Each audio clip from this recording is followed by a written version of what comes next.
She was just a tired waitress saving a stranger's life in a crowded diner. What she didn't know, the elderly woman gasping for air was a mafia boss's mother. And the moment she refused his money, everything changed. Myra's feet were screaming. She'd been on them for 11 hours straight, and the dinner rush at Sal's diner showed no signs of slowing down. The fluorescent lights buzzed overhead as she balanced 3 plates on her left arm and grabbed 2 more with her right hand. Table 6 needed ketchup. Table 9 wanted their check 15 minutes ago. The coffee pot was empty again. "Order up," Danny shouted from the kitchen, his voice cutting through the chaos of clinking dishes and conversation. Mira delivered the plates with her trademark smile, the one that earned her decent tips despite the exhaustion etched under her eyes. She was 26, but felt 40 on nights like this. 2 jobs, a teenage brother to raise, and rent that came due whether she was tired or not. "Miss? Miss." A sharp voice cut through her thoughts. Mira turned to see a well-dressed woman in her 70s at table 12, waving frantically. The woman's face had gone pale, her hand clutching at her chest. Her companion, a younger man in an expensive suit, stood frozen, his phone halfway to his ear. Time slowed. Mira dropped the coffee pot she'd been holding. It shattered on the tile floor, but she was already moving. The other waitress, Paula, gasped. Customers turned to stare. But Mira had tunnel vision, her body operating on instinct, and the CPR training she'd gotten years ago when she worked at a summer camp. "Ma'am? "Ma'am, can you hear me?" Mira reached the table as the woman slumped forward. The man in the suit caught her, lowering her gently to the floor. "She has a heart condition," he said, his voice tight with controlled panic. "I'm calling an ambulance." Mira dropped to her knees beside the woman. No pulse. No breathing." "Does anyone know CPR?" she shouted, but she was already tilting the woman's head back, checking her airway. The diner had gone silent except for the man's urgent voice giving the address to 911. Mira positioned her hands on the woman's chest, interlaced her fingers, and began compressions. Hard and fast, just like she'd been taught. 30 compressions, 2 rescue breaths. Again. Again. "Come on," Mira whispered between compressions. "Stay with me." The woman's designer handbag lay on its side, its contents spilled across the floor. A lipstick. Reading glasses. A leather wallet with a silver clasp. Mira barely noticed. Her arms burned. Sweat dripped down her temple. She counted in her head, maintaining the rhythm. 30 compressions. 2 breaths. "The ambulance is 5 minutes out," the man said, kneeling across from her. His hands were shaking. "She's going to make it," Mira said, though she wasn't sure. She just needed to believe it. Needed him to believe it. 30 compressions. 2 breaths. A minute passed. Then 2. Myra's muscles screamed in protest, but she didn't stop. Couldn't stop. Somewhere in the background, she heard Paula crying. Danny had come out from the kitchen, phone in hand, recording or ready to help. She didn't know which. Then a gasp. The woman's chest heaved on its own. Her eyes fluttered open, confused and frightened. She coughed, drawing in ragged breaths that were the most beautiful sound Mira had ever heard. "You're okay," Mira said softly, keeping her hand on the woman's shoulder. "You're okay. Help is coming." The woman's eyes found Myra's face. Her lips moved, but no words came out. Her hand, trembling and cold, reached up and clasped Myra's wrist with surprising strength. "Don't try to talk," Mira said. "Just breathe. Nice and slow." The wail of sirens grew louder.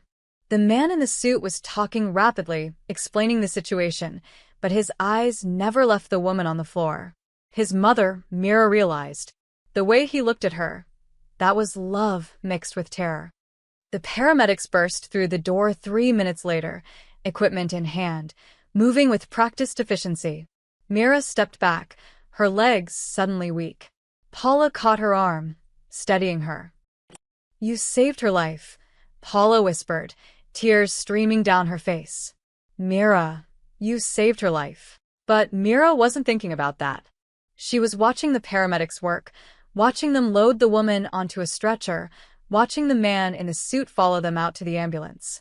He paused at the door, turned back, and locked eyes with Mira across the crowded diner. "Thank you," he mouthed. Then he was gone. The door swung shut. The ambulance pulled away, sirens fading into the night. And slowly, the diner came back to life. Customers began talking again, though in hushed, awed tones. Danny returned to the kitchen. Paula started cleaning up the broken coffee pot. Mira stood there, hands still shaking, the adrenaline draining from her system and leaving her hollow. "You okay, honey?" Sal himself had emerged from the back office, his weathered face creased with concern. "Yeah," Mira said. Yeah, I'm fine. But she wasn't fine. She was thinking about that woman's face, the way her hand had clutched Myra's wrist. She was thinking about the man in the suit and the expensive watch on his wrist that probably cost more than Mira made in a year. She was thinking about how fragile life was, how quickly everything could change. "Take 5, Sal said gently. "Go splash some water on your face." Mira nodded and headed to the bathroom. She locked the door behind her, turned on the faucet, and let the cold water run over her hands. When she looked up at her reflection, she barely recognized herself. Her ponytail had come loose. Her uniform was wrinkled and stained. Her eyes were wide, still processing what had just happened. A life. She'd saved a life. She dried her hands on a paper towel and straightened her shoulders. She still had 4 hours left on her shift, and rent was due in 3 days. There was no time to fall apart. When she emerged from the bathroom, the diner had mostly returned to normal. But as she picked up her order pad and forced her tired feet to move, Mira didn't notice the black sedan that had pulled up across the street. Or the man inside it, watching the diner with cold, calculating eyes. The next morning came too soon. Myra's alarm screamed at 6 a.m., dragging her from a dreamless sleep. Her arms ached from the CPR compressions, a dull throb that reminded her last night had been real. She'd saved someone's life, then finished her shift, gone home, checked on her brother Tyler, and collapsed into bed at 2 a.m. Now it was time to do it all over again. She shuffled into the kitchen of their cramped 2-bedroom apartment, finding Tyler already awake, textbooks spread across the small table. He was 17, a senior in high school, and brilliant in a way that made Myra's heart ache with pride and worry. Brilliant kids needed college, and college needed money they didn't have. "You're up early," she said, starting the coffee maker. "Chemistry test," he didn't look up from his notes. "Heard you coming late." "Long shift." "Mira," he finally met her eyes, his expression serious beyond his years. Paula called. "She told me what happened." Mira sighed. "Of course she did." I'm fine, Tingon. "You saved someone's life," his voice cracked slightly. "That's not nothing." She crossed to him, pressed a kiss to the top of his head.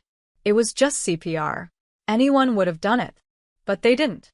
"You did." He grabbed her hand, squeezed it. "Mom and Dad would be proud." The words hit her like a physical blow. Their parents had died 4 years ago. A drunk driver, wrong place, wrong time. Mira had been 22, Tyler 13. She'd fought the state to keep him, dropped out of community college, and worked herself to the bone to make sure he had a chance at the life she'd lost. "Get back to studying," she said, her voice rough. "Ace that test." By the time Mira reached Sal's diner at 10 a.m., the morning rush was already underway. But something was different. The moment she pushed through the door, conversation stopped. Heads turned. Paula practically ran across the diner to grab her. "Mira.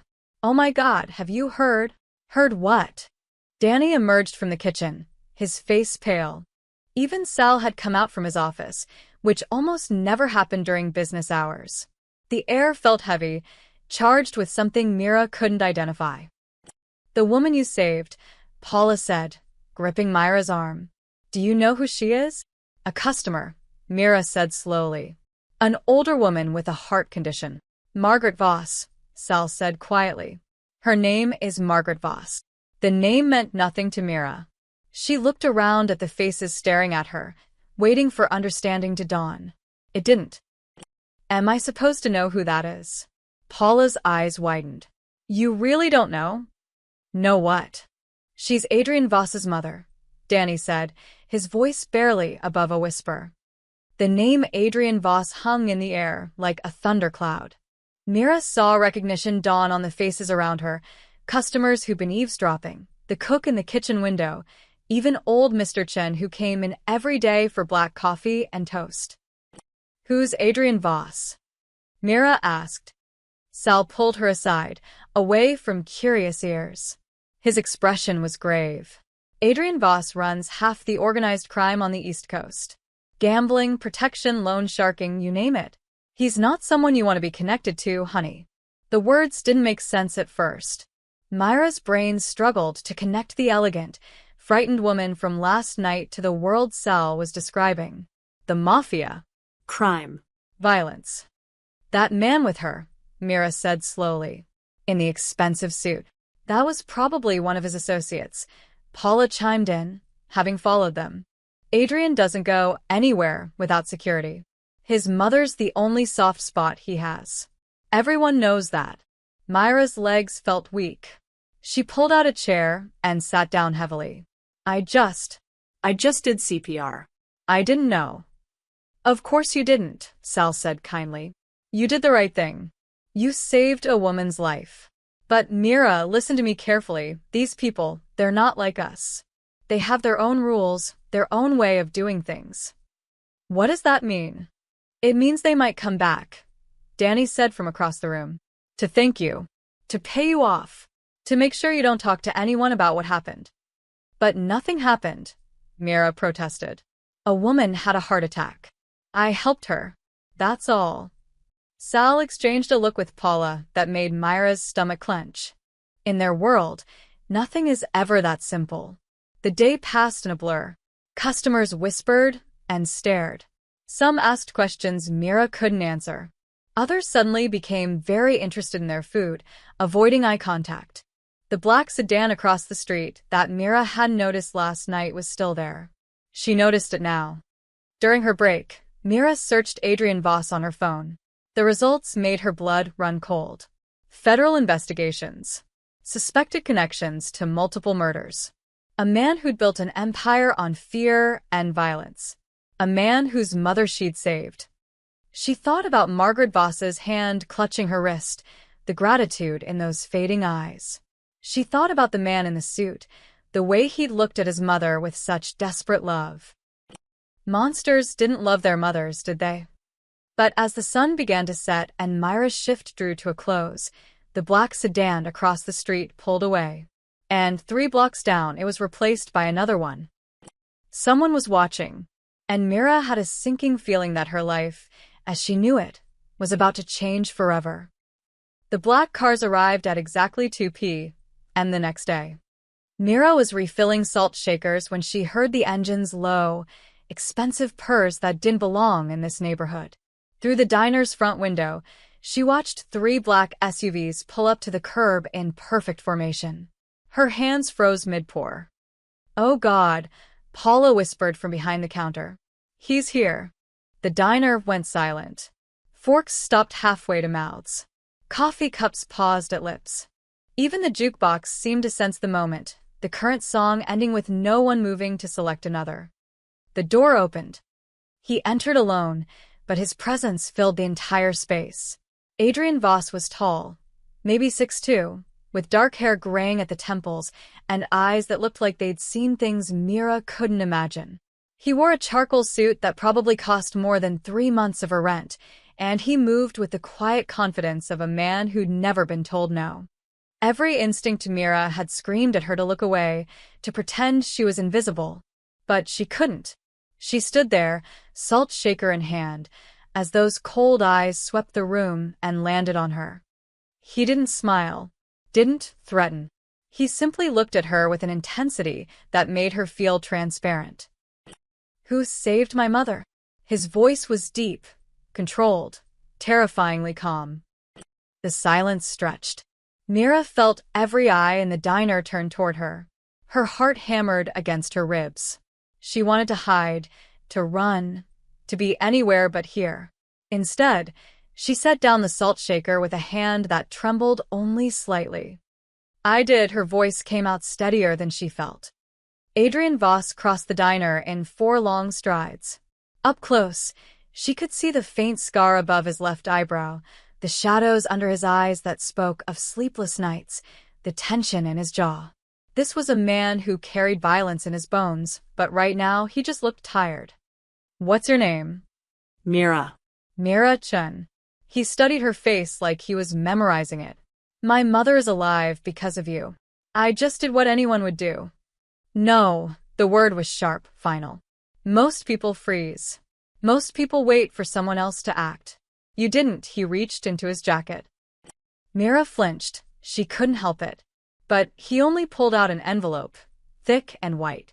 He placed it on the counter between them. $50,000, he said quietly. "It's not enough, but it's a start." The number didn't feel real. Mira stared at the envelope like it might bite her. $52,000. She could pay off their debts. Tyler's college. A new apartment. Everything. But she thought about her parents, about the way her father had looked at dirty cops who'd tried to shake him down at his restaurant. She thought about her mother's voice. "We don't owe anyone anything, and no one owns us."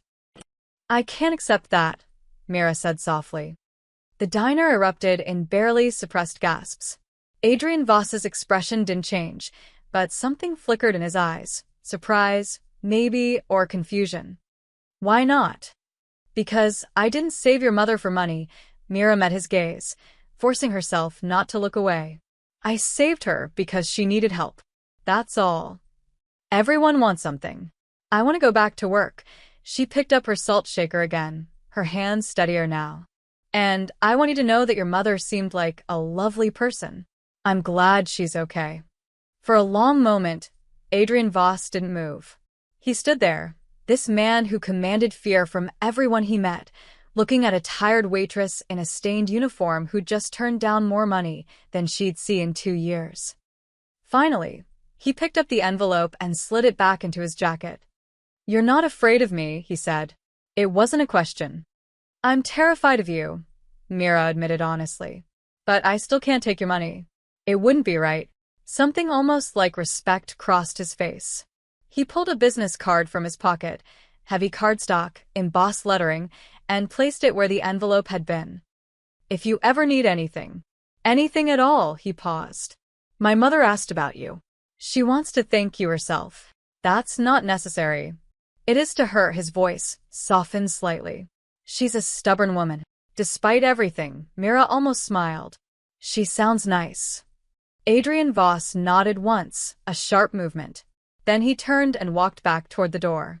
His hand was on the handle when he paused and looked back. "Miss Chen?" "Yes. You have a brother. Tyler. Senior at Lincoln High." It wasn't a question. He knew. Of course he knew. He's a smart kid. Grades good enough for any college he wants. Myra's blood ran cold. The implied threat, or was it a promise, hung in the air. But Adrian Voss's next words surprised her. "Make sure he stays safe. This neighborhood isn't always kind to good people." He opened the door. "I'll have someone watching the area. No one will bother you or your brother." Then he was gone, climbing into the middle SUV.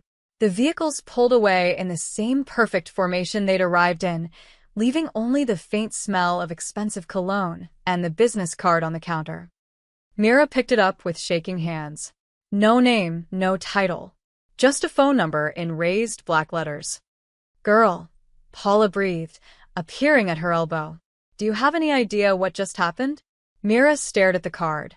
"I think I just met the devil." "The devil," Paula corrected, "just offered you protection."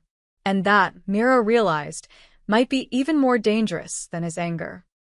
3 days passed, and Mira couldn't shake the feeling of being watched. Not in a threatening way, that was the strange part. She'd catch glimpses of unfamiliar cars on her street, always different ones, always parked with a clear view of her apartment building. When she walked Tyler to school, She'd notice a man in a coffee shop who seemed to be reading the same page of his newspaper for 20 minutes. At the grocery store, a woman in sunglasses browsed the same aisle Mira did, never putting anything in her cart. Protection, Adrian Voss had called it. It felt more like living in a fishbowl. Tyler had noticed too. That guy's been following us for 2 blocks, he muttered one morning as they walked to the bus stop. I know, Mira said quietly. Just ignore him. Ignore him? Mira, what's going on? Paula said some mob boss came to the diner. Is this about that woman you saved? She tried to keep it from him, but of course the neighborhood talked. Everyone at Sal's diner had a cousin who had a friend who knew someone, and within 48 hours, half the block knew that Mira Chun had saved Margaret Voss and lived to tell about it. It's nothing, she lied. He was just grateful. That's all. Then why are we being followed? We're not, she stopped.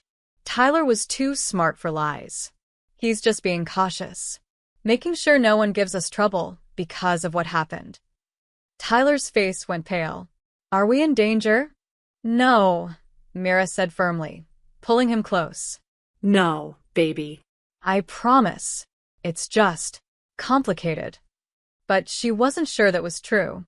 At night, she'd lie awake thinking about Adrian Voss's words. Everyone wants something. He'd been so certain, so confused when she'd turned down his money. Like she'd broken some fundamental rule of his world.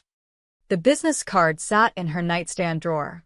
She'd pick it up sometimes, run her thumb over the embossed numbers, and wonder what would happen if she called. What would she even say? Thank you for the invisible bodyguards, but they're freaking out my teenage brother. On the 4th day, everything changed. Mira was working the lunch shift when Sal called her into his office. His face was serious, uncomfortable in a way that made her stomach drop. Mira, honey, sit down. What's wrong? Did I do something? No. Nothing like that, he rubbed his face tiredly. I got a visit this morning. Before you came in. She didn't need to ask from whom. Mr. Voss. One of his people. Very polite, very professional. Sal's laugh was bitter. Told me that if I ever needed anything, permits, inspections, supplier problems, I should call this number. He slid a card across the desk. Same design as Myra's. Different number. I don't understand. He's showing respect, Sal explained. In his world, you saved his mother's life. That creates a debt. And since you won't let him pay you directly, he's going to take care of the people around you whether you like it or not. Myra's hands clenched in her lap. I don't want this. I know. But it's not really about what you want anymore. Sal's eyes were kind but sad. These people, they operate on loyalty and obligation. You did something good, something pure, and now you're tangled up in their world. The best thing you can do is just let it be. Let it be? Sal, I have a brother to think about. I can't have the Mafia deciding they own me. They don't own you. That's not what this is, he leaned forward. Mira, I've lived in this city a long time. I've seen what happens when the Voss family feels disrespected. But I've also seen what happens to people they choose to protect. Nothing bad touches them. Ever. The words should have been comforting. Instead, they felt like a cage closing in. That evening, as Mira walked home through the early autumn dusk, her phone rang. Unknown number. Her thumb hovered over the decline button, but something made her answer. Miss Jen. The voice was female, older, warm with a slight tremor. This is Margaret Voss. Mira stopped dead in the middle of the sidewalk. People flowed around her like water around a stone.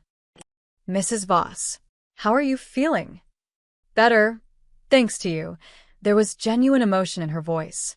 I've been trying to reach you through my son, but he tells me you're a stubborn young woman. Despite everything, Mira smiled. He's one to talk. Margaret laughed, a sound like wind chimes, light and unexpected. Yes, well, stubbornness runs in our family. Miss Chen, I know you refused Adrian's money. That speaks to your character. But would you refuse an old woman's request to meet you? No obligations, no gifts. Just tea and conversation. I'd very much like to thank you properly. Mira should have said no. Should have drawn a line right there, kept her distance, protected herself and Tyler from this world. But there was something in Margaret's voice, a loneliness, maybe, or a genuine warmth, that made her hesitate. "I work double shifts most days," Mira said slowly. "What's your next day off?" "Sunday." "Perfect.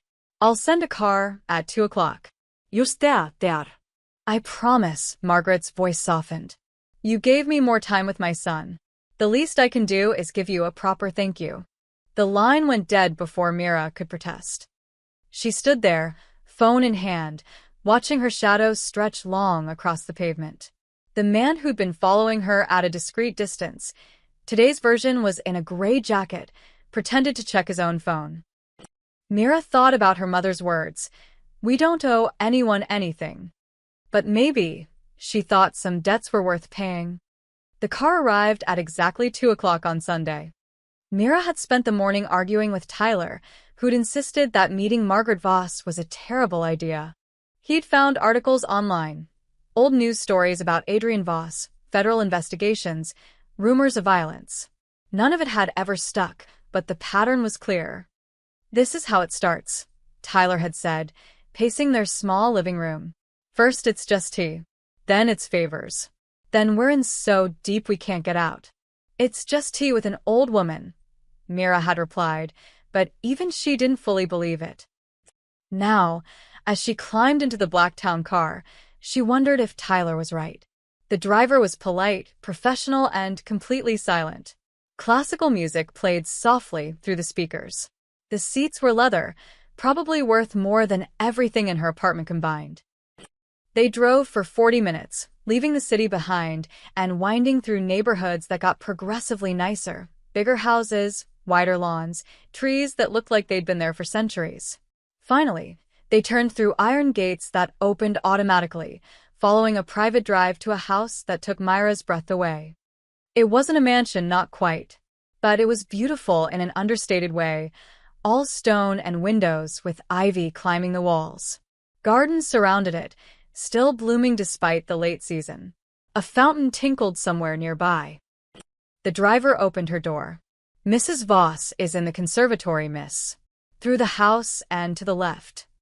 Myra's sneakers felt wrong on the marble entryway. Everything here was elegant, expensive, carefully chosen. She passed rooms full of antique furniture, walls lined with paintings that might have been originals. But there were personal touches too, framed photographs, a child's drawing hung with pride, fresh flowers in every room. The conservatory was all glass and light, filled with plants and comfortable chairs. And there, in a wingback chair with a blanket across her lap, was Margaret Voss. She looked smaller than Mira remembered, more fragile. But her eyes were sharp and warm when she smiled. "Mira," she said, extending a hand. Come, sit. "You're even lovelier than Adrian described." Mira took her hand, soft skin but a firm grip. "Thank you for inviting me, Mrs. Voss." "Margaret, please." "Mrs. Voss makes me feel ancient." She gestured to the chair across from her. There. A woman Mira hadn't noticed, housekeeper, maybe, poured from a delicate pot. Real china, not mugs. The tea smelled like jasmine and honey. "I won't keep you long," Margaret said once they were alone. "I know you work hard. Multiple jobs, isn't it? And raising your brother on your own." The research didn't surprise Mira, but it still made her uncomfortable. "Tyler's a good kid. It's not as hard as people think." Nonsense. "It's exactly as hard as people think, probably harder." Margaret's eyes were knowing. "I raised Adrian alone after his father died. I know what it cost." Mira sipped her tea, unsure what to say. This woman had saved her life, in a way, given her son whatever humanity he had left. But she'd also raised the most feared man on the East Coast. "You're wondering about me," Margaret said gently. "About how a woman like me has a son like Adrian. I didn't mean." "It's all right. I wonder sometimes too." Margaret gazed out at the garden. "His father was in the business. I tried to keep Adrian away from it, sent him to good schools, hoped he'd choose differently. But after his father was killed, Adrian felt he had to step up. Protect me." "Protect what was ours." She looked back at Mira. "He's not a good man by most standards." But he's a good son. He seems to care about you very much, Mira said carefully. He does. And that's why your kindness matters so much. You didn't know who I was. You didn't calculate odds or weigh consequences. You just helped. Margaret's eyes glistened. That kind of goodness is rare in our world. I'm not special, Margaret. I just did what needed to be done. That's exactly what makes you special. Margaret set down her cup. Adrian tells me you refused his money, that you won't accept any help. I can't be bought. No one's trying to buy you, dear. Margaret's smile was sad. But you need to understand something about my son. He's spent his entire life in a world where everything is a transaction. Loyalty is purchased. Protection is earned through fear. And then you. She shook her head wonderingly. You save his mother's life and ask for nothing. You broke his entire worldview. Mira thought about Adrian Voss's face in the diner, the confusion in his eyes. I just want to be left alone. Tyler and me, living our lives. I know. But you've made an impression, whether you meant to or not. Margaret reached across and squeezed Myra's hand. I wanted to meet you, so I could tell you this. You're safe. Both of you. Adrian won't let anything happen to you, not because he owns you, but because you showed kindness to his mother. That means something in his world. And what happens when he decides I owe him something? He won't. Margaret's voice was firm. I won't let him. This isn't about debt or obligation.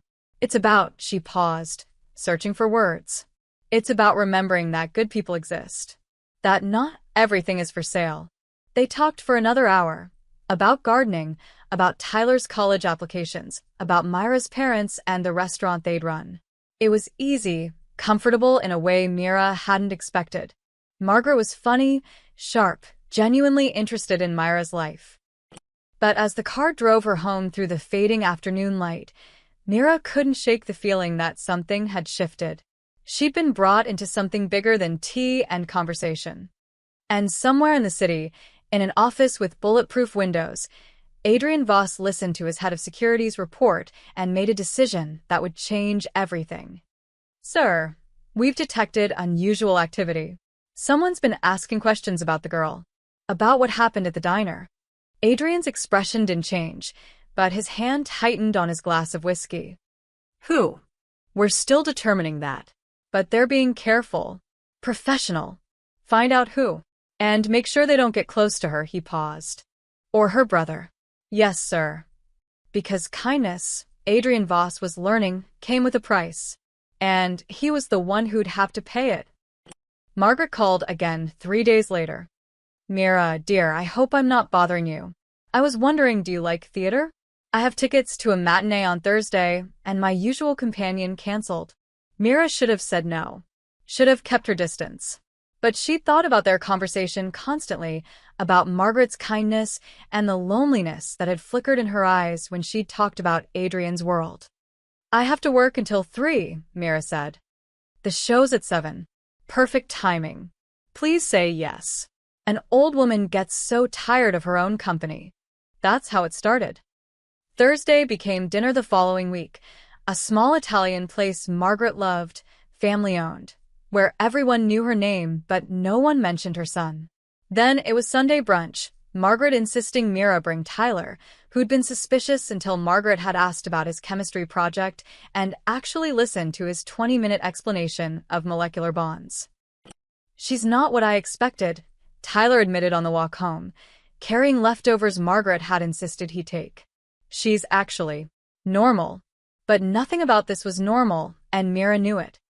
She saw the security, always present but never intrusive. The way restaurant owners refused to let Margaret pay, their smiles tight with fear. The careful distance other patrons kept, like Margaret existed in a bubble no one dared to pop.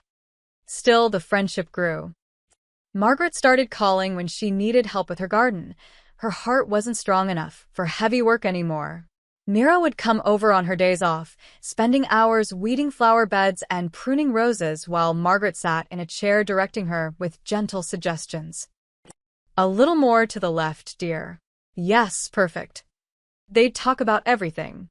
Margaret told stories about Adrian as a child, how he brought home stray cats, how he'd gotten in fights defending smaller kids, how he'd cried when his goldfish died.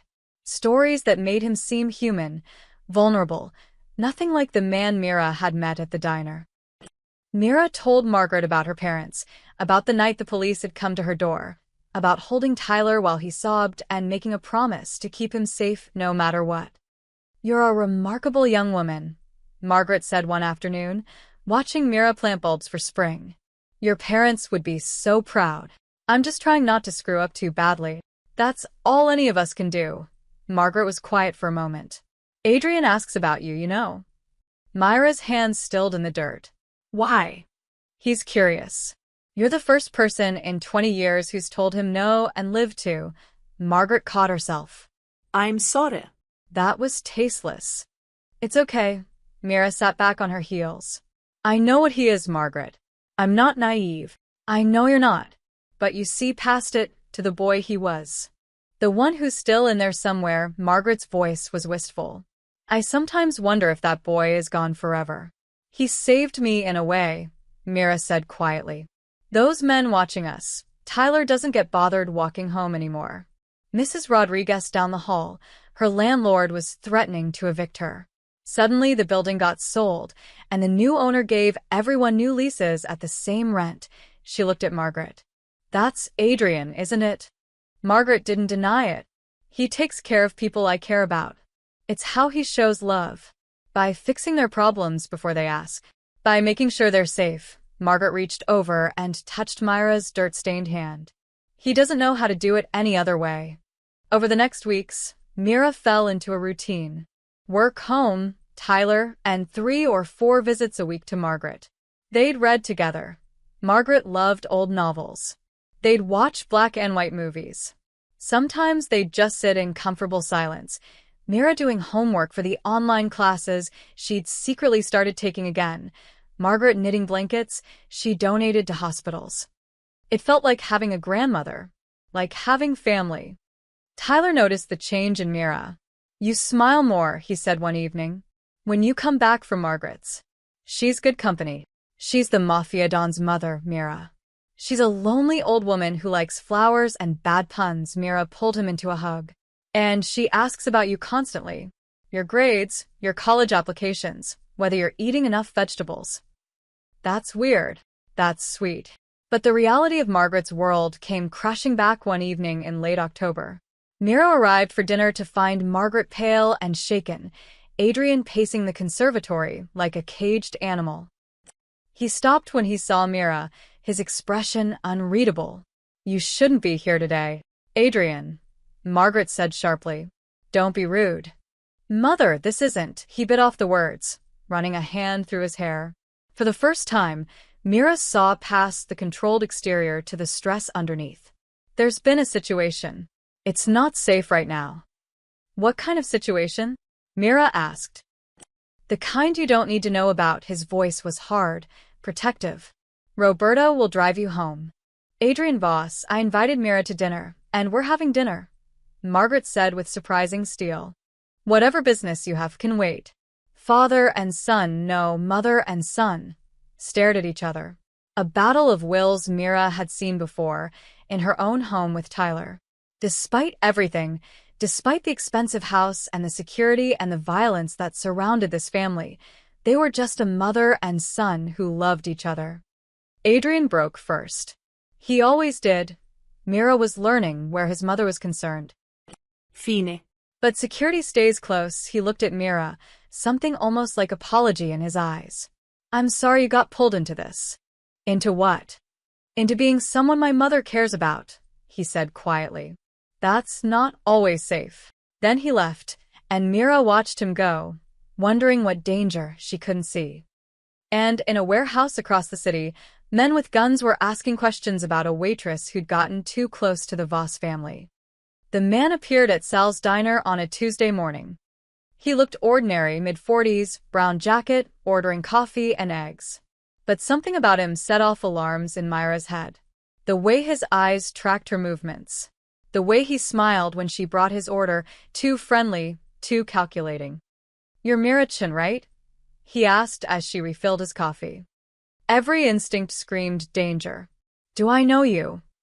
Not yet. But I know you. He stirred sugar into his coffee slowly. You're the girl who saved Margaret Voss. Myra's hand tightened on the coffee pot. Across the diner, she caught Danny's eye. He'd noticed something was wrong. I helped a customer who had a medical emergency, she said carefully. That's all. That's all, he repeated amused. You're modest. I like that. Tell me, how's your friendship with Mrs. Voss going? Must be nice spending time in that beautiful house. Meeting interesting people. I need to get back to work. His hand shot out, gripping her wrist. Not hard enough to hurt, but firm enough to stop her. I'm just making conversation. No need to be rude. Let go of her. Danny had appeared, spatula in hand like a weapon. He was 23 and rail-thin, but his voice didn't waver. The man released Myra's wrist, hands up in mock surrender. Easy, friend. Just talking, he stood, threw a 20 on the table. Thanks for the coffee, Myra. I'm sure we'll see each other again. He left. Myra's hands were shaking so hard, she nearly dropped the coffee pot. You okay? Danny asked. I need to call someone. She pulled the business card from her pocket, the one Adrian had given her weeks ago, the one she'd sworn she'd never use. Her fingers trembled as she dialed. He answered on the first ring. Miss Jen. Someone just approached me at the diner, asking about your mother. About me. A pause. Then, describe him. She did every detail she could remember. She heard Adrian speaking to someone else, rapid-fire instructions she couldn't make out. Are you still at work? Yes. Stay inside. Don't leave the building. Someone will be there in 10 minutes. Adrian, what's happening? His voice was ice. Someone's interested in my mother's connection to you. That makes you a target, he paused. I should have seen this coming. I'm sorry. The line went dead.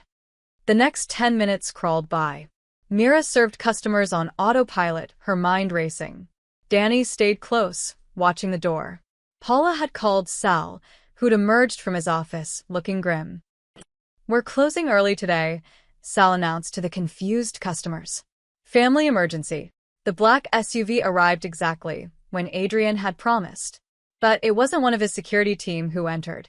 It was Adrian himself, followed by two men in dark suits who immediately positioned themselves by the windows.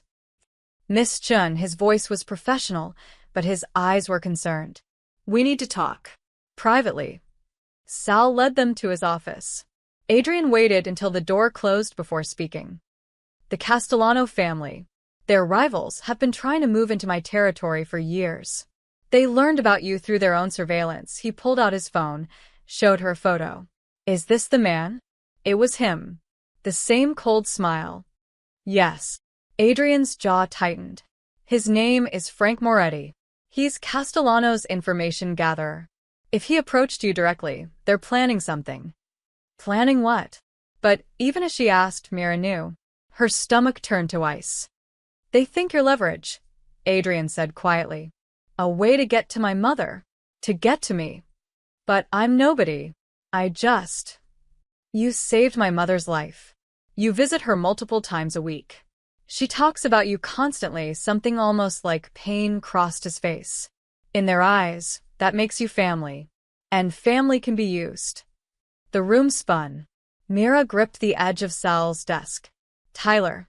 Oh God, Tyler. Your brother is safe. I had him picked up from school 15 minutes ago. He's at my mother's house with 4 security guards. You took my brother? Myra's voice rose. You had no right. I had every right. Adrian's control cracked. These people don't play games, Miss Chin. They don't send warnings. If Moretti knows about you, he knows about Tyler. And if I hadn't moved first, your brother would already be gone. The words hit like physical blows. Myra's knees went weak. Sal caught her arm, eased her into a chair. This is my fault, she whispered. I should have stayed away. I should have. This is not your fault. Adrian crouched in front of her, forcing her to meet his eyes. You were kind to an old woman. That's all. The fact that men like Castellano exist, that they prey on kindness, that's on us. On our world. Not on you. What do I do? Adrian stood, his expression hardening into something dangerous. You let me handle this. You and Tyler stay somewhere safe until this is resolved. Resolved how? He didn't answer, which was answer enough. No, Mira stood up. No. I don't want anyone hurt because of me. There has to be another way. There isn't. His voice was final. I've lived in this world my entire life, Miss Chen. I know how it works. The Castellanos made a move. Now I respond. That's the only language they understand. Then I'll talk to them. I'll tell them I'm nothing to your family. They won't believe you. And even if they did, it's too late. They've already made you a piece on the board. Adrian moved toward the door. Roberta will take you to the house. Stay with my mother. Stay with Tyler. And let me do what I do. Which is what? He looked back at her, and for the first time, Mira saw the man everyone feared. Whatever it takes to keep you safe. Margaret's house felt like a prison, even though the bars were invisible. Tyler was furious. He'd been pulled out of school by strangers, driven to a mansion, and told he couldn't leave. Now he paced the conservatory like a trapped animal while Mira tried to explain. They're trying to protect us, she said for the third time. By kidnapping us? By making us prisoners. Tyler's voice cracked with anger and fear. This is insane, Mira. This whole thing is insane. I told you getting involved with these people was a mistake. I didn't get involved. I saved a woman's life. And now we're caught in a mob war. He stopped pacing, his eyes red. What happens to us? What happens when they decide we're too much trouble? Margaret appeared in the doorway, leaning on her cane. Tyler, dear, no one is going to hurt you. You have my word. With all due respect, Mrs. Voss, your word doesn't mean much when people are trying to use us as bait. Margaret flinched, but she didn't argue. Instead, she crossed to Tyler and took his hand. You're right. This is my world's fault. My son's fault. My fault for being someone that made you a target. Her voice was thick with emotion. I'm so sorry. Tyler's anger deflated. He was 17, trying to be tough, but he was still a kid who'd lost his parents and now faced dangers he didn't understand. I just want my sister safe. So do I, Margaret said softly. So does Adrian. That's why he's doing what he's doing. Which is what, exactly? Mira asked. No one had told her anything since they'd arrived 3 hours ago. Margaret hesitated. Adrian is negotiating. Negotiating, the word felt wrong. What does that mean in his world? Before Margaret could answer, the sound of cars on gravel drew their attention. Through the window, Mira watched 4 SUVs pull up. Men emerged, Adrian's security team, tense and alert. And then Adrian himself, still in his suit but with his tie loosened, looking exhausted. He entered through the side door, spotting them immediately. Mother. Miss Chen. Tyler, he nodded to each in turn. We need to talk. They gathered in Margaret's sitting room. Mira and Tyler on the sofa, Margaret in her chair, Adrian standing by the fireplace like he couldn't bear to sit still. The Castellanos want a meeting, he said without preamble. They claim they're not planning anything against you. They say Moretti was acting independently, trying to impress his bosses. Do you believe them? Mira asked. No, Adrian's voice was flat. But they're offering to pull back completely if I agree to certain territorial concessions. So give them what they want, Tyler said. If it keeps us safe. Adrian's laugh was bitter. It doesn't work that way. If I give in to this demand, I look weak. Every other family will try the same tactic. They'll find people I care about and threaten them until I give away everything I've built. Then, what's the alternative? Myra's voice was quiet. The silence that followed was heavy with unspoken violence. No, Margaret said firmly. Adrian, no. There has to be another way. There isn't. Adrian met his mother's eyes. They made a move against someone under my protection.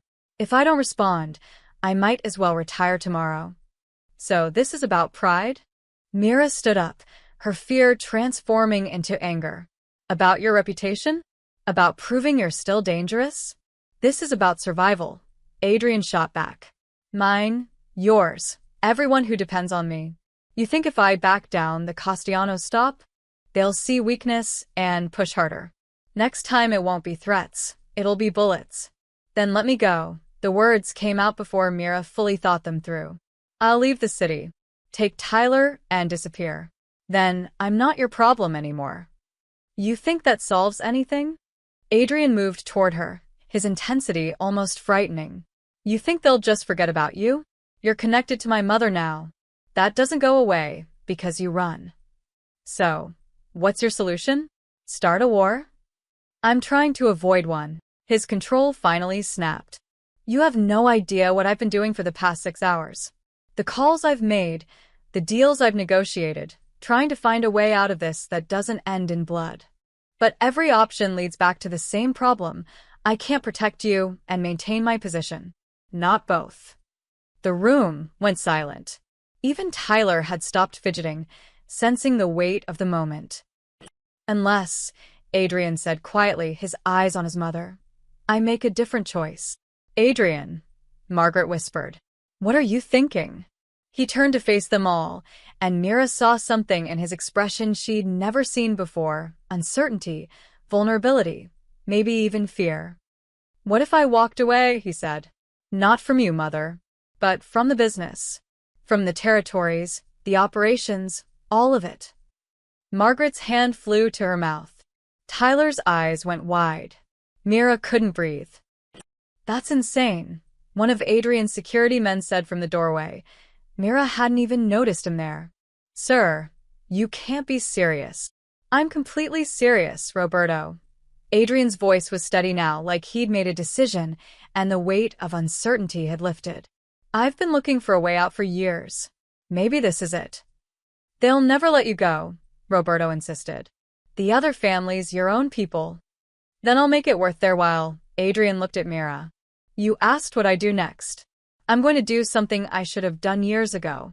I'm going to choose something other than this life. For us. Myra's voice broke. You'd give up everything for people you barely know? For my mother, Adrian corrected gently. Because she cares about you.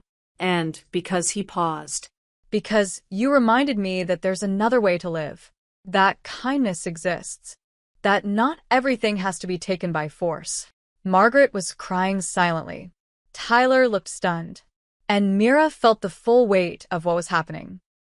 A man was willing to dismantle his empire because she'd saved his mother's life. How? She whispered. Adrian smiled, the first real smile she'd ever seen from him. Very carefully. The next 2 weeks were the strangest of Myra's life. She and Tyler stayed at Margaret's house, not as prisoners, but as guests while Adrian orchestrated what he called the transition. Mira watched from the sidelines as a criminal empire was methodically taken apart, piece by piece. It started with meetings. Men in expensive suits arrived at odd hours, sitting with Adrian in his study for conversations Mira wasn't privy to. But she'd see them leave, some angry, some confused, all wary. Adrian was calling in favors, making deals, transferring operations to other families in exchange for guarantees of safety. He's giving them what they've wanted for years, Roberto explained one evening. He'd become an unlikely ally, checking on Mira and Tyler daily. Territory in the port, control of certain gambling operations, connections in the unions. Things people have tried to take by force, he's just handing over. Why are they accepting it? Mira asked. Because Adrian's smart. He's not leaving a power vacuum. He's choosing his successors.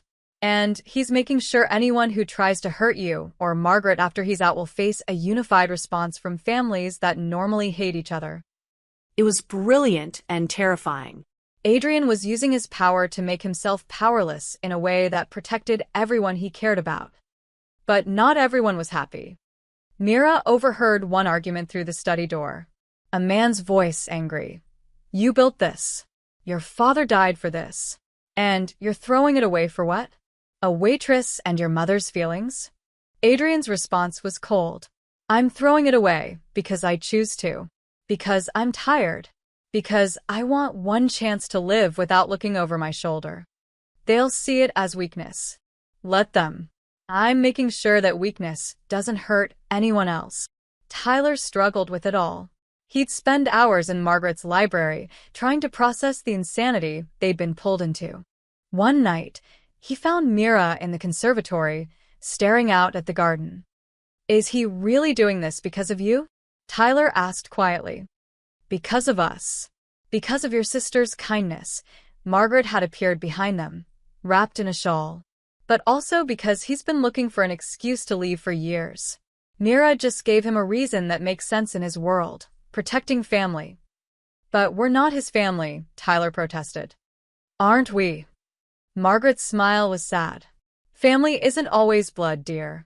Sometimes it's the people who show up, who care, who save your life in a diner without asking for anything in return. The breakthrough came on a Tuesday. Adrian called them all into his study, Mira, Tyler, Margaret, and Roberto. He looked exhausted but relieved, like a man who'd been carrying a boulder and finally set it down. It's done, he said simply. The Castellanos have agreed to the terms. They get 3 of my territories, and in exchange, they've guaranteed that neither Mira nor Tyler will be touched. Ever.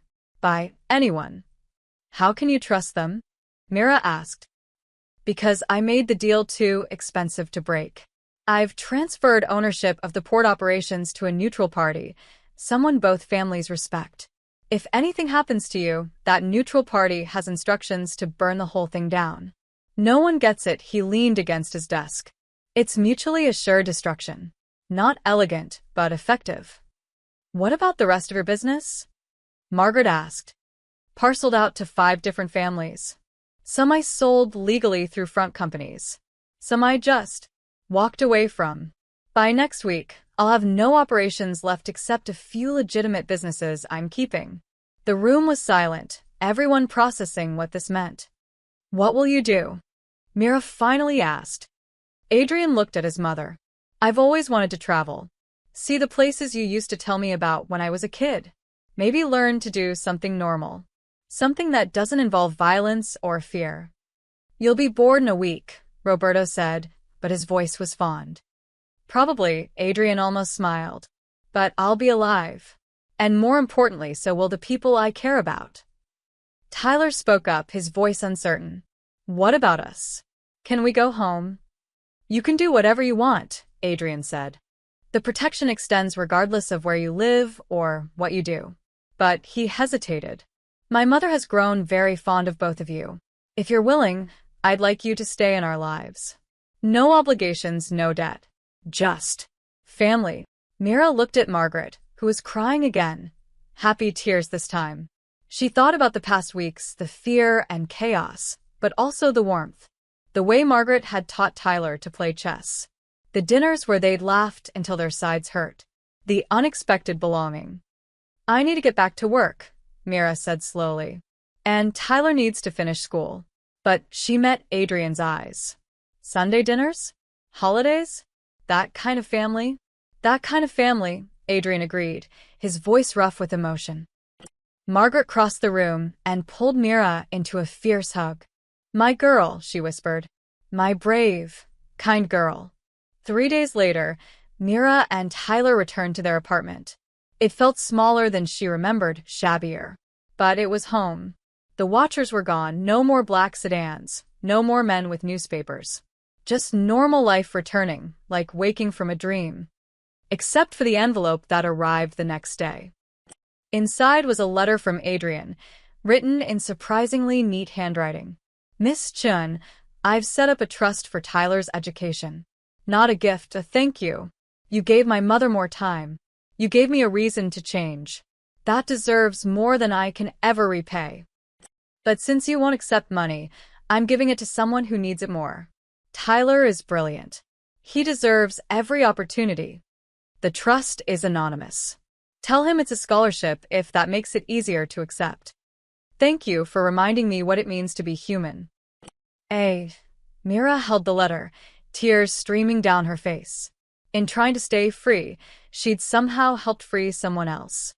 3 months passed in quiet normalcy. Mira returned to her shifts at Sal's diner.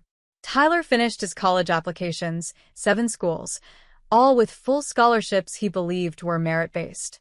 They had Sunday dinners at Margaret's house, where Adrian was slowly learning to cook and failing spectacularly, much to everyone's amusement. "I can negotiate with the most dangerous men in America," he'd said, staring at a burnt lasagna, "but Italian food defeats me." It almost felt like they'd escaped. Like the nightmare had been just that, a bad dream they'd all woken from. Then Frank Moretti walked into the diner again. It was a Wednesday morning, slow and quiet. Mira was wiping down tables when the door chimed. She looked up and froze. Same brown jacket. Same calculating smile. But something was different in his eyes. Anger, maybe, or resentment. "Hello again, Mira." Her hand moved instinctively toward her phone in her apron pocket, but Moretti raised his hands in a peaceful gesture. "Relax. I'm just here for coffee." "That's still allowed, isn't it?"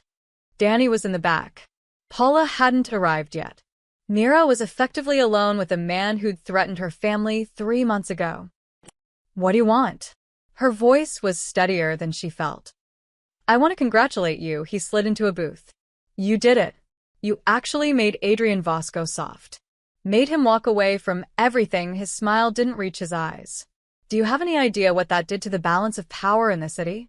"That wasn't my intention." "Of course it wasn't. You're just a sweet girl who saved an old lady, right?" His voice dripped with sarcasm. "But intentions don't matter. Results do. And the result is that Adrian Voss dismantled a 30-year empire in 2 weeks. Made deals that shifted millions of dollars, changed territorial lines that had been stable for decades." Myra's heart hammered. "He's out. That's what you wanted, isn't it?" "What I wanted?" Moretti laughed bitterly. "I didn't want anything. I was following orders. And now my boss, Castellano, he's got what he wanted. More territory, more power, more money." He leaned forward. "But some of us didn't get anything. Some of us watched Adrian hand over operations we'd worked years to infiltrate. Operations that were supposed to be ours. I don't understand what this has to do with me." "You're the reason he left, Mira. You and that old woman. You made him weak." Moretti's expression hardened. "And I don't like loose ends." The threat was clear now. Ice spread through Myra's veins. "Adrian made deals. He protected us. You can't." "Adrian made deals with the bosses. With people who honor agreements." Moretti stood up. "But I'm tired of taking orders. Tired of watching others get rich, while I do the dirty work." He moved toward her slowly. "So here's what's going to happen. You're going to come with me, quietly. We're going to take a little drive. And we're going to see how much the great Adrian Voss really cares now that he's playing civilian. I'm not going anywhere with you. Then your brother dies." He pulled out his phone, showed her a photo. Tyler, walking out of school, backpack over one shoulder, laughing with friends. The photo had been taken today. "I've got 2 men on him right now. You make a scene, you call for help, you do anything except walk out that door with me, and Tyler's dead before you finish dialing." Myra's world narrowed to that photo. Tyler's smile. His whole life ahead of him. Everything she'd sacrificed to protect. "Why?" Her voice broke. "Why are you doing this?" "Because Adrian Voss took everything from me when he walked away. My chance at promotion, my future, my respect." Moretti's eyes were cold. "So, I'm going to take something from him. I'm going to prove he's not untouchable. And you're going to help me do it." Myra's mind raced. She could scream, but Tyler would die. She could run, but Tyler would die. She could fight, but Tyler would die. Every option led to the same nightmare. "Let me call him," she said quietly. "Let me tell Adrian you're taking me. Then he'll come and you can do whatever you're planning. But leave Tyler out of it." "You think I'm stupid?" "The moment you call, Adrian mobilizes an army. He might be out of the game, but he still has friends. People who owe him." Moretti grabbed her arm. "No calls. No messages. We're going to disappear for a few hours, let Adrian sweat, and then we'll see how much he's willing to give up to get you back." He was pulling her toward the door when Danny emerged from the kitchen. "Mira? You okay?" "I'm fine," she said quickly, too quickly. "Just stepping out for a minute." Danny's eyes narrowed. He'd been there the first time Moretti had shown up. He recognized him. You sure about that? Tell her she's sure, Moretti said, his hand in his jacket pocket, the implied threat clear. I'm sure, Danny. It's fine. But as Moretti pushed her out the door, she met Danny's eyes and mouthed two words, call Adrian. Danny's face went pale. He understood. The black car was already waiting, engine running. Moretti shoved Mira into the back seat. Another man sat in the driver's seat, silent and intimidating. As they pulled away from the diner, Mira watched through the rear window as Danny ran back inside, phone already to his ear. She'd bought Tyler time. She'd warned Adrian. Now, she just had to survive long enough for them to find her. Where are you taking me? She asked, trying to keep the fear from her voice. Moretti smiled that cold smile. Somewhere the great Adrian Voss will never think to look. Somewhere that used to be his, but isn't anymore. He was taking her into Castellano territory. Into the one place Adrian no longer had any power. The warehouse smelled like rust and abandonment. Moretti had brought her to the old industrial district, buildings that hadn't seen legitimate business in decades. He tied her to a metal chair in what had once been an office, now just broken windows and peeling paint. Comfortable. He checked his phone, pacing. Won't be long now. Once Adrian hears his little savior is missing, he'll come running. He won't, Mira said, though she wasn't sure. He's out. You said so yourself. He's out of the business. Doesn't mean he stopped caring. Moretti crouched in front of her. That's his weakness. Always has been. He loves too deeply, too completely. His mother, his people, and now you. The girl who saved his mother's life and made him believe in redemption. So, what's your plan? Kill me? That'll just bring him back into the game. Maybe that's what I want. Moretti's eyes glittered with something unstable. Maybe I want the old Adrian back. The dangerous one. Because at least then things made sense. At least then we knew where we stood. He was unraveling, Mira realized. This wasn't about money or power. It was about a man who'd lost his purpose when Adrian walked away. Her phone buzzed in Moretti's pocket. He'd taken it when they'd arrived. He pulled it out, read the screen, and smiled. 17 missed calls. Texts from Adrian, from Roberto, from Margaret. He showed her the latest message. Tell me what you want. Please don't hurt her. See? He does care.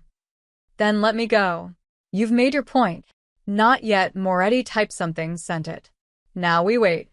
Adrian stood in his mother's study, phone pressed to his ear, Roberto and 4 other men surrounding him. Danny had called 30 minutes ago. 30 minutes of Mira being gone, in danger, because Adrian had thought his deals were enough. I should have killed Moretti when I had the chance, he said quietly. You didn't because you're not that man anymore, Margaret said from her chair. She looked fragile but fierce. Don't become him again, Adrian. Not even for this. Then what do I do? His voice cracked. She saved your life, Mother. She saved me. And now she's in danger, because I wasn't thorough enough. His phone buzzed. A message from Myra's number, but not her words. Old Castellano Warehouse. District 9. Come alone or she dies.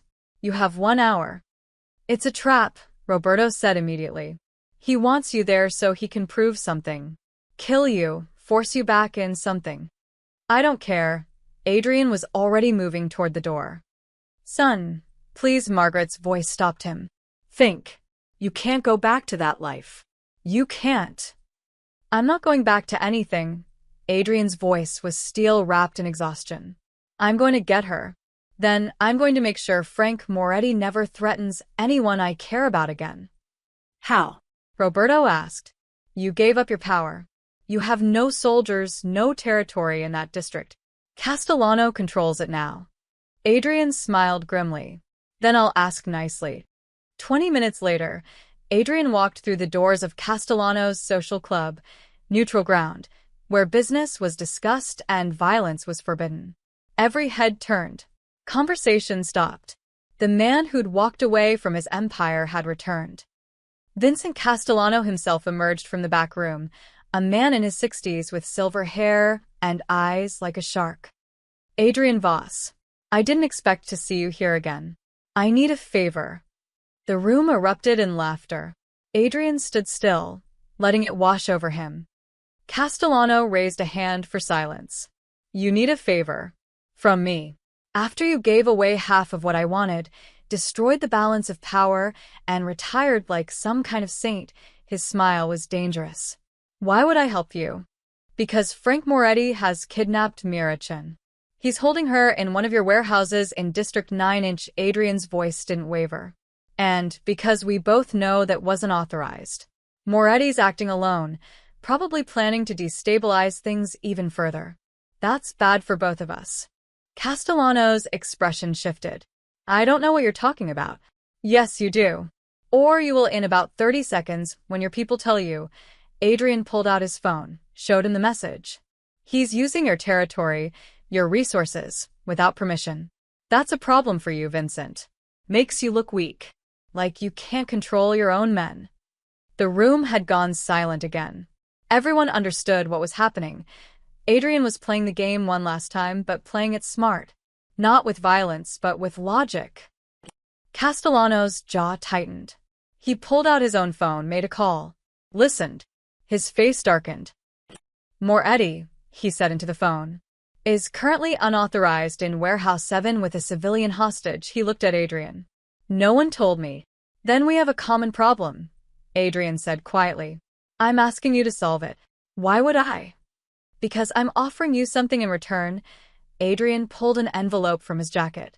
Deeds to 3 properties I kept. Prime real estate in the financial district, worth about $15 million. Yours, free and clear, if you get Mirachin out safely and make sure Frank Moretti never threatens anyone again. Castellano took the envelope, examined the documents. His eyebrows rose. You give me this? For a waitress? For family, Adrian corrected. Yes. The older man studied him for a long moment. Then he nodded slowly. You really are out, aren't it? You really walked away. I did. And you're not coming back. Never. Castellano made another call. Warehouse 7. Send everyone. Bring Moretti to me. And don't let the girl get hurt. He hung up, looked at Adrian. She'll be safe in 20 minutes. Thank you. Don't thank me. This is business, but Castellano's expression held something like respect. Though I'll say this, you surprised me, Voss. Most men in your position would have come in shooting. You came in negotiating. Maybe you really have changed. Adrian just nodded and walked out, pulling out his phone to call his mother. Mira was back at the diner 2 days later. Her wrists still bore faint marks from the ropes, hidden under long sleeves. Moretti was gone. No one said where, and Mira didn't ask. She'd been rescued by Castellano's men, driven home in silence, and found Tyler waiting with Margaret and Adrian. Tyler had held her for 20 minutes straight, sobbing into her shoulder. Margaret had made tea, with shaking hands. And Adrian had stood by the window, his back to them all, shoulders rigid with guilt. Now, as she refilled coffee cups and took orders, everything felt surreal. Like she'd lived through someone else's nightmare and woken up back in her own life. Table 9 needs ketchup, Paula called out, pulling Mira from her thoughts. Life moved forward. It always did. Sunday dinner at Margaret's had become sacred. Mira and Tyler arrived at 5 as always. But today felt different. Adrian met them at the door, and for the first time, Mira saw something unexpected in his expression, nervousness. Before we eat, he said, I need to show you both something. He led them not to the dining room, but to his study. On the desk lay a folder, official-looking and thick with documents. What is this? Mira asked. Tyler's college fund. The anonymous trust. Adrian's voice was quiet. It's not enough. Not for what you deserve, what you've been through. So I've added to it. Tyler opened the folder, his eyes widening. This is enough for 4 years at any school. With living expenses. Books. Everything. It's paid for, Adrian confirmed. All of it. No loans, no debt. You choose where you want to go, and you go. I can't accept, Mira started. You can, Margaret appeared in the doorway.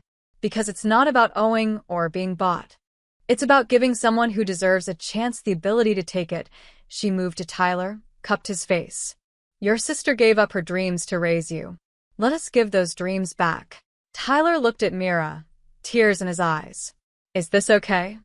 She thought about her parents, about their restaurant, about working herself to exhaustion, about pride and independence and the weight of doing everything alone. Then she looked at Margaret's hopeful face, at Adrian's careful distance, at Tyler's desperate hope. Yes, she whispered. It's okay. Tyler launched himself at Adrian in a hug that clearly surprised them both. Adrian stood frozen for a moment, then slowly wrapped his arms around the boy, his eyes closing. Thank you, Tyler said. Thank you for everything. Dinner was chaotic and perfect. Adrian's lasagna had finally turned out edible, mostly because Margaret had supervised every step. They ate and laughed and told stories. Tyler talked about MIT and Stanford, his top choices. Margaret shared gossip about her garden club. Mira felt the tension she'd carried for months finally begin to ease. After dinner, while Tyler and Margaret played chess in the conservatory, Adrian found Mira in the garden. The late spring air was cool, flowers blooming in colors that seemed too bright to be real. I'm sorry, he said without preamble. For everything. For the danger, for Moretti, for dragging you into my world. You didn't drag me anywhere, Mira turned to face him. I made a choice to help your mother. Everything that came after. That's not on you. It feels like it is. Then let it go, she smiled softly. You gave up everything to keep us safe. You negotiated instead of fighting. You chose differently, she paused. My father used to say that the measure of a person isn't where they start, but whether they're willing to change. You changed, Adrian. That matters. He looked at her for a long moment, and she saw the boy Margaret had described, the one who'd saved stray cats and cried over goldfish, the one who'd been buried under years of violence but never fully disappeared. I don't know how to be normal, he admitted. I don't know how to be just. A person. Someone's son. Someone's friend. None of us really know what we're doing, Mira said. We just show up and try. From inside, they heard Tyler's triumphant shout. He'd finally beaten Margaret at chess. Her delighted laughter followed, bright and young. She's happy, Adrian said softly. Happier than I've seen her in years. So are you, I think.